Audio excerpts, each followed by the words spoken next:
Hello, I'm Callum Robertson and this is Entertainment. Next Monday, August the 27th, in Britain is a national holiday, or what we call a bank holiday, and several thousand people will be heading off to a small village in Wales, which is hosting the World Bog Snorkelling Championships. What is this sport, bog snorkelling, I hear you ask? Well, first you have to know what a bog is. A bog is an area of land in the countryside which is always soft and wet.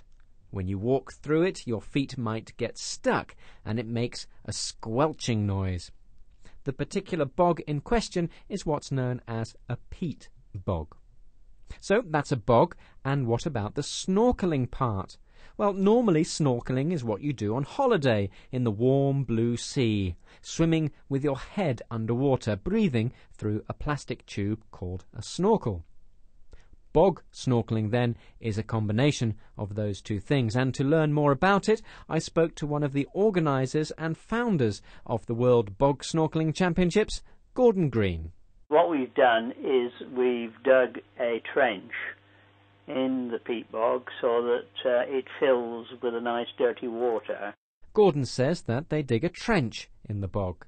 A trench is a kind of an oblong hole, and when they dig this trench in the bog, it fills up with dirty water, which the competitors, the people taking part in the competition, have to swim through.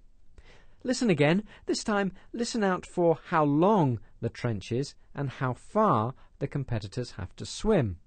Gordon uses the traditional measurement of a yard.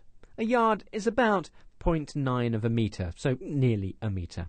What we've done is we've dug a trench in the peat bog so that it fills with a nice dirty water, and the trench is 60 yards long, and the competitors have to swim 2 lengths of this bog, so they're swimming 120 yards. The trench is 60 yards long, and the competitors have to swim 2 lengths. That's 120 yards, which is about 110 metres. Gordon goes on to explain more about the rules.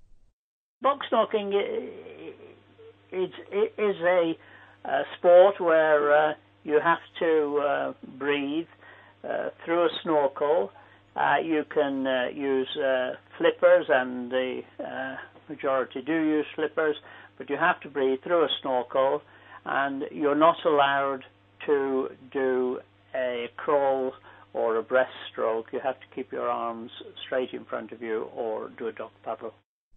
The competitors aren't allowed to use any traditional swimming strokes like front crawl or breaststroke, though they can use what we call a doggy paddle, a way of swimming using your arms like a dog uses its legs when swimming.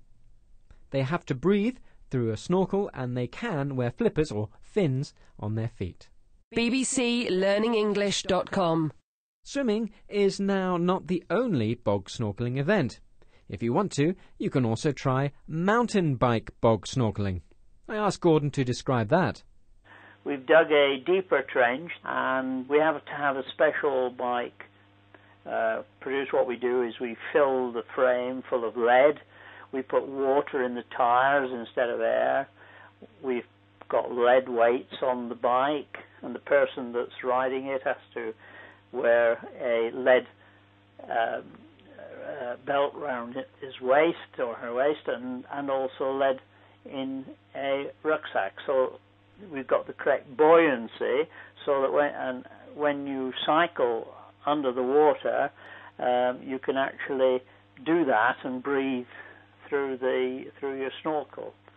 They have to then cycle underwater, and it's like cycling in treacle. It's very hard work, and that's become a very popular event as well. So the trench for the mountain bike event is deeper, and the contestants ride a special bike with lots of weight. They have to cycle through the bog underwater, again breathing through the snorkel.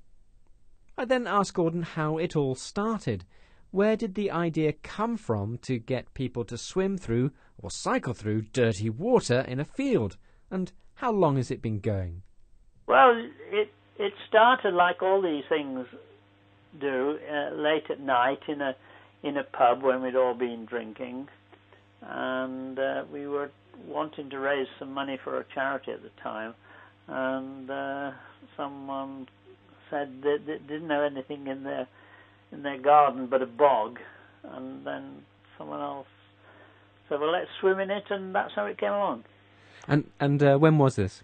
And that was some 18 years ago now, so we've been running it a long time. Gordon says it started 18 years ago with a plan after a night drinking in the pub. But it is all for a good cause. The money that they get from the competition, you have to pay to enter and pay to go and watch, goes to support a charity. That's all from this edition of Entertainment.